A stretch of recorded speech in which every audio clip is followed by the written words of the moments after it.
Friends, today, 29 January 25, we pick up on Jake and the Hobo, My Summer of Love.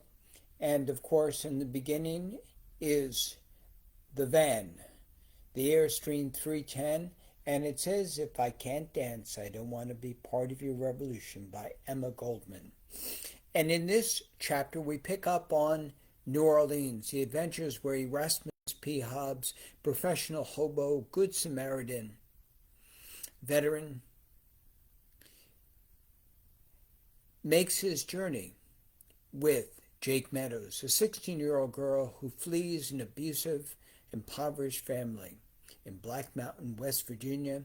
And today, Erasmus and Jake are at the Church of Love. The Church of Love in New Orleans, down in the Bywater. And we pick up from yesterday, where I spoke about the two priests, or the priest and the nun, Marty and Liz, who had been excommunicated, compelled to leave, resigned, however you phrase it.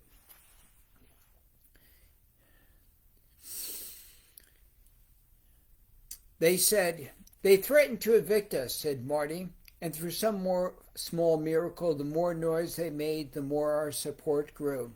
Carpenters, plumbers, electricians, poets, ordinary folks transformed this into our community. Since then, we've been good neighbors with Francis Xavier Church and have reached an accord. We don't technically own this building, we expropriate it. As I was to later find out, it was close enough to legal. And in New Orleans, close enough to legal is more than you need. Like many places, it's not what you do, but who you know. That's why New Orleans is known as the Big Easy. If you know the right people, it's more than easy enough to get things done, said Liz. Man, this sounds like something Erasmus would do. If he sees something that needs to be done, he does it without asking, like cleaning up a park, planting flowers, or rebuilding a stone wall. Yes, we are in the same mindset. Sometimes it's better to seek forgiveness than to ask for permission. "Do you know Roshi and Sojourner?" I asked while we walked up the rusty bridge over to the Mississippi. "Well," said Liz, "Sojourner and Roshi are part of the family we call the Noble Order of Hobos. Nothing formal, just noble and kind individuals who come together to help other people. Sojourner was here a few months ago to visit and restock our herbal pharmacy and gave workshops. Roshi Kanji brought a dozen people here last spring, and we built a new annex. This work is our rent for living on the planet." That night, as I was going to sleep, I was writing in my journal and thinking about how humbled I am to have met these people who were committed to helping others. Then I heard a ping on the window. It was Erasmus from the ground up. "Good night, Rapunzel, Jake. Sueños con angelinos." "Good night, my dear, darling Erasmus." Socrates was next to me and barked down to Erasmus. At dawn, I walked down Dauphine before anyone else had woken up. I walked across the rusty iron bridge to the Mississippi with Socrates and watched the sun rise over the old broken docks. According to Erasmus, these were major docks for slavery in the cotton industry. This was the contradiction of New Orleans, a beauty built on the horrid foundations of slavery. I loved this time in the morning, walking by the river, watching the city come to life, as I wrote in my journal and drank my coffee. Though I liked traveling around in Emma with Erasmus, I soon learned to love the spontaneity of New Orleans, the parties and fun that happened at the drop of a hat, the music in the street, and the easy friendliness of people. After breakfast, I helped the girls, Jamila and her sisters, with schoolwork. Initially, I wasn't confident. I would be much of a help. But with all that Erasmus had taught me over these past few months, I was surprised at how easy it was to help them with their math and their reading. I felt at home as I looked around at our class at the Church of Love. Erasmus saw me from a distance and smiled and winked. It was his way of saying, "Great job. I've kept these little Erasmuses, as I call them, with me all my life." After lunch, Liz and I walked down to the country club, the local swimming pool. I love the names of the streets along the way, like the intersection of Piety and Desire Street. Someone said there was a brothel on the corner here. Yup, on the corner of Piety and Desire was a brothel. But like most things you hear in New Orleans, there are a lot of tall tales told with a wink and a smile. Every inch of the city has a story or fable. Personally, I love that idea, at the intersection of desire and piety. Even if it ain't necessarily true, it's kind of fun. The country club was a gracious house from the 1800s with a big front porch. As you walked in, disco music played and a gaggle of drag queens in purple and gold sequin gowns were at the bar. It was like nothing I had ever seen in Black Mountain or anywhere else. Liz called out as we walked towards the ladies at the bar. "Good morning, ladies. You all are a picture of loveliness." "Sister Liz, who is this darling creature with you?" "This is Jake, who's helping us. She's a teacher." I didn't realize I had been promoted, but I appreciated the nod. I walked into the dressing room to change into my swimwear, and to my shock there were half-naked men and women. "Oops, I'm sorry, I was beet red. I thought I was in the girls' dressing room." A naked black woman with a big afro smiled and said, "Honey, don't worry. We're all God's children." Liz said, "Everyone, give a shout out to my friend Jake." Soon I was enveloped in hugs from a room of half-naked people. That was New Orleans. Everything is spontaneous and mad, delightful. Anything goes. I never felt like a stranger because no matter how strange you are, there's always someone stranger in New Orleans. The swimming pool in the back had all kinds of people hanging out. Boys with boys, girls smooching with girls, old people, me, Jake Meadow from Black Mountain, West Virginia.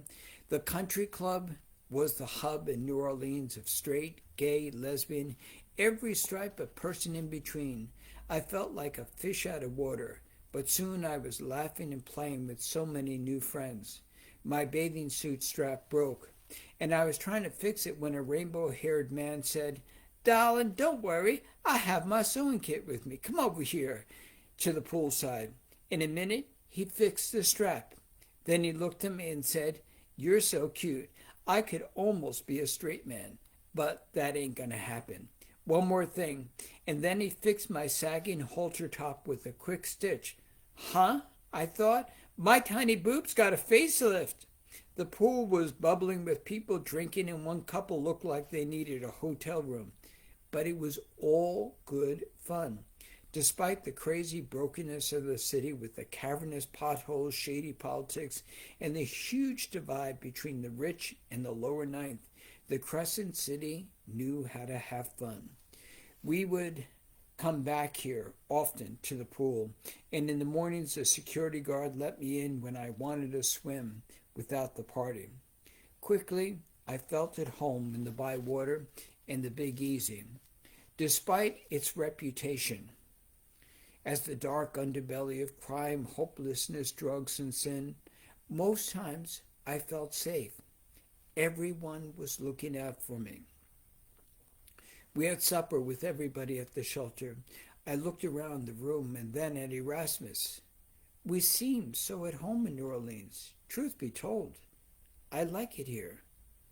"Erasmus, can we stay?" Erasmus looked at me, smiled, and then turned away. He seemed lost in a thought for a long time. "It's like my favorite song, Time in a Bottle." He reached for his song and his guitar and said, "I didn't realize how poignant and true the song was. He said, "This song is for you. I wish I could take every moment with you and always hold it close. I enjoyed traveling with you, even with all your sassiness." My sassiness, I said? I thought it was you who was the sassy one. See, my point exactly, he said. I told him about my day walking over the Rainbow Bridge at dawn and crazy at dawn teaching the girls and swimming at the country club. Yup, that's what I love about New Orleans. It's spontaneous and crazy, and you meet many fun characters daily. After dinner, Erasmus said, "Let's walk downtown. The market on Frenchman Street is open. There's a jazz show at the Preservation Hall." Erasmus, dressed in his dapper green felt fedora, blue sports coat, and his best jeans. I put on the frilly dress from Alice from Cleveland that she gave me months ago, and a dash of makeup and lipstick. We walked up to Frenchman Street and to Jackson Square for beignets from Café du Monde. Beignets and hot chocolate. Man, the powdery deliciousness just burst. Made me want to eat a dozen, but I restrained myself. Erasmus said, "I've been so busy with Marty and Liz. Sorry I haven't been much fun lately. I love all your tutoring that you're giving the girls." "Not to worry. I'm up to my ears in fun and discovering New Orleans. I hate to sound rude, my dear Erasmus, but I've hardly missed you," he said with a chuckle. "If you weren't so pretty in your dress, I'd throw a beignet at you." That evening, sunlight lit his beard in twinkling blue-green eyes. It was a cherished memory of him. The Preservation Hall had a Dixieland jazz band with big brass trombones, clarinet, washboards, drums. When they started playing, Iko and Iko danced as we sang with the band. Iko, Erasmus explained, is a jambalaya stew of languages with Indian words. French phrases that have been turned upside down and people's invention, like the word Iko, some have said means in Cajun, écoute, écoute, listen well. My feet couldn't stop dancing, and Erasmus looked happy and healthy. We had many perfect moments during our summer of love, but this was one I cherished. We stepped out into the cool evening air. A guitarist in a silver glitter jumpsuit on rollerblades glided down the street playing an electric guitar. A jazz band played in Jackson Square, and a fire eater was performing on the streets next to the river. It was always a huge party everywhere. I could live here 100 years and never tire of the city. While walking through the streets, Erasmus would tell me all the stories of the past, how the Native Americans, the Spaniards, the French, the enslaved African Americans, and hundreds of other cultures came here to create this phenomenal city. Well, this is this part here about New Orleans, and we'll pick up again tomorrow. As I said, this is Jake and the Hobo, my summer of love. And though it's hard to believe, almost all of the events in New Orleans are true, and we experience them. Living on Dauphine Street, coming down there to the country club, and even the story of Rain. Rain was a seamstress who always had his sewing kit with him at the country club. People like Mr. Okra. All the people we met in New Orleans that really graced our lives.